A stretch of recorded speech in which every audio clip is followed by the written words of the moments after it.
Good afternoon, everyone. And so now we're deep into the marathon season.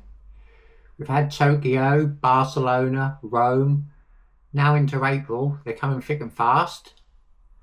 This weekend we've got Brighton, Boston, Lincolnshire. And then next weekend we've got Manchester, the Newport Marathon. The following Monday we've got Boston, Massachusetts. And then the following week, we've got the London Marathon. So the £100 competition to guess my time at the Manchester Marathon, we've only had 3 entries so far. So come on, really we want 10 or 12 entries so we can near enough be guaranteed to give away that £100. If there's only 3 or 4 entries, the chances are no one's going to win it. But if we can cover 10 or 12 minute slots, and the chances are someone's going to win it. So we need a few more. So please comment down below what time you think I will complete the Manchester Marathon in hours and minutes. So there will be a Manchester Marathon app. And if you download the app, add my name, search it, add it, and then on the day of the marathon, you'll be able to track my current progress and it'll give you an estimated finish time. So after, I'd ignore the first half, whatever it says, my predicted finish time. It won't be until that second half of the race where it starts to develop and look like what time I'm going to finish. Because generally I tend to go out fairly fast and slow down in the second half. Some people like to run it even splits all the way through, but I tend to go fast and then slow down a bit towards the end. So further and deeper into the race, the more realistic that finish time prediction will be. So if you look after sort of 35k and it might say, 250 for example, then, whoever's guessed 250 or 251, 252, would be looking quite likely and getting quite excited. And last week, similar to the week previous, averaged probably around 63 miles for the week. So 2 back-to-back brilliant weeks, probably the best 2 weeks I've ever had. So going into this week, Monday, we had 45 minutes, which was about 6.5 miles, about 6:55 a mile pace. On Tuesday, we had 60 minutes, which was about 8.5 miles. And we ran about 7-minute miling. On Wednesday, I had a session on Wednesday. So we had a 2-mile warm up and a 2-mile warm down. And then the session was 60 minutes, progressive, split into 3 20-minute segments.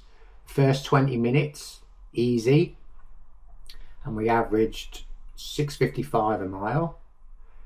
Then we went into the second segment of 20 minutes, and that was a steady pace, and we averaged 6:21 a mile. And then we went into the final 20-minute segment, which was at tempo pace, and we averaged 6:01 a mile.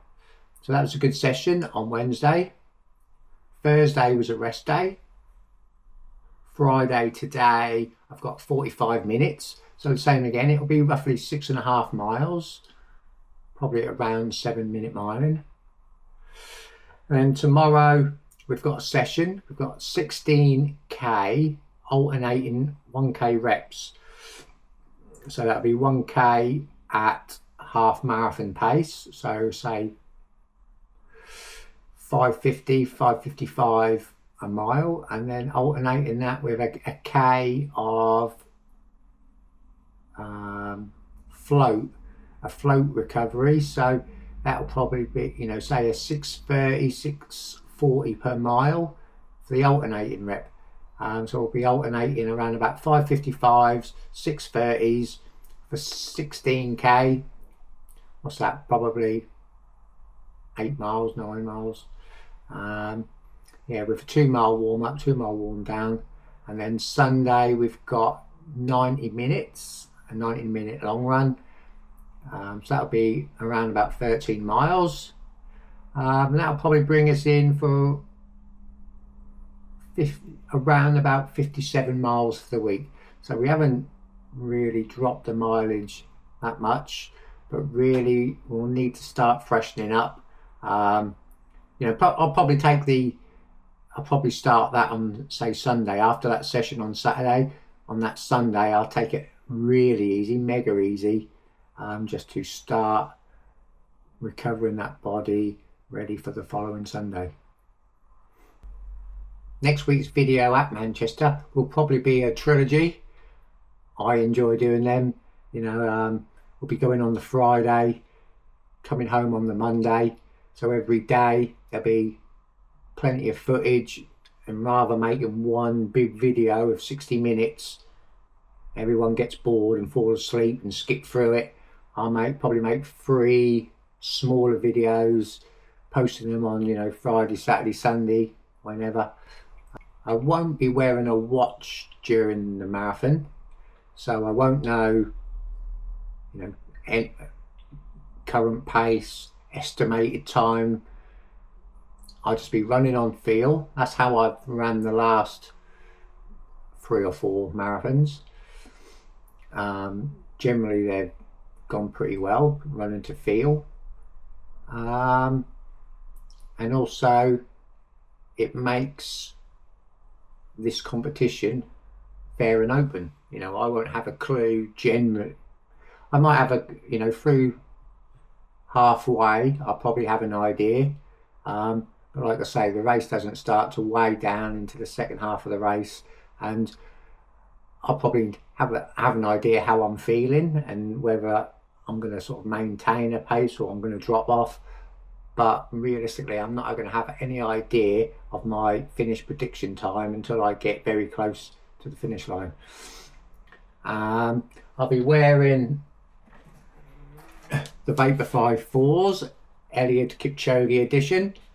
Initially, I bought these in December, one of the first videos we done, and I was going to put them away for the Cambridge half, but because I wasn't in tip-top shape for the Cambridge half, I thought, you know, there weren't no need to, you know, wear these, and I had plenty of other options, so I went for something different.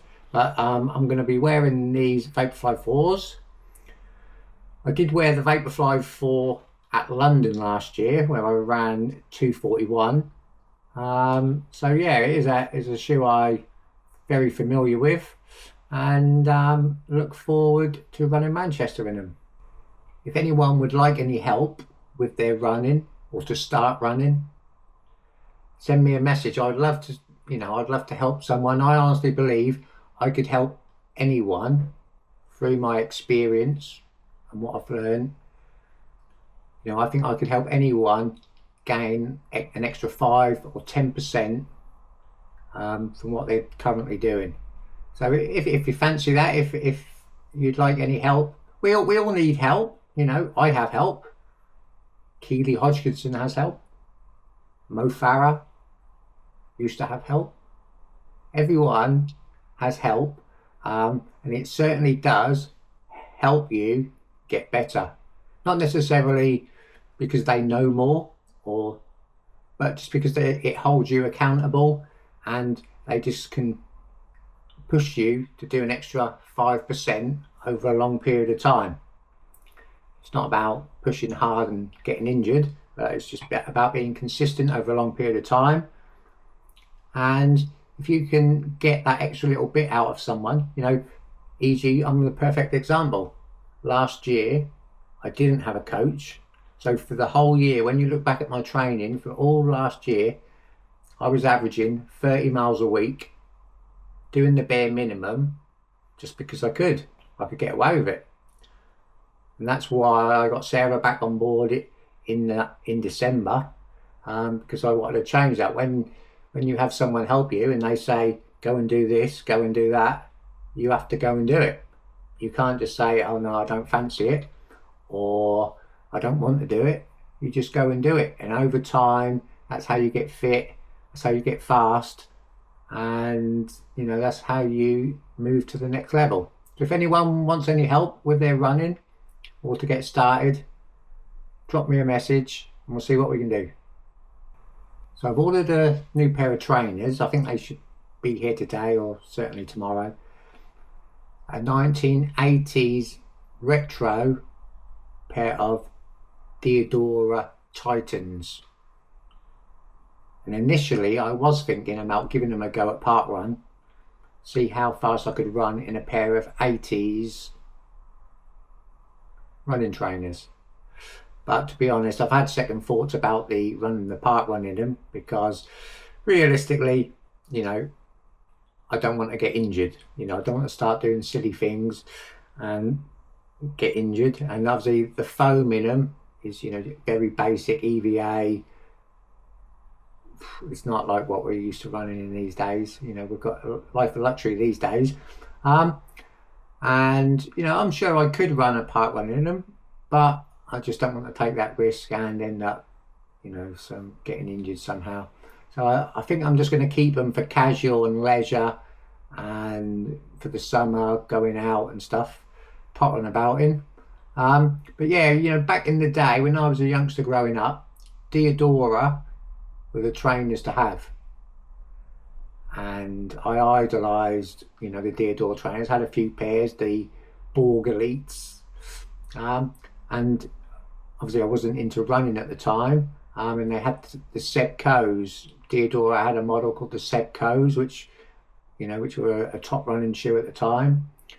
And these are the Titans, which are based on the Sebco. So yeah, they should be here today or tomorrow. And although I won't race in them, I'll just use them for casual and personal use. So yeah, that's about it for this week. Another pretty boring week, but next week is the big one. That's the one we've been waiting for. It's so yeah, we'll have a Manchester trilogy, and that'll be here before you know it. So we'll see you in the next one. Sean, man racing, do better, be better, do better, be better.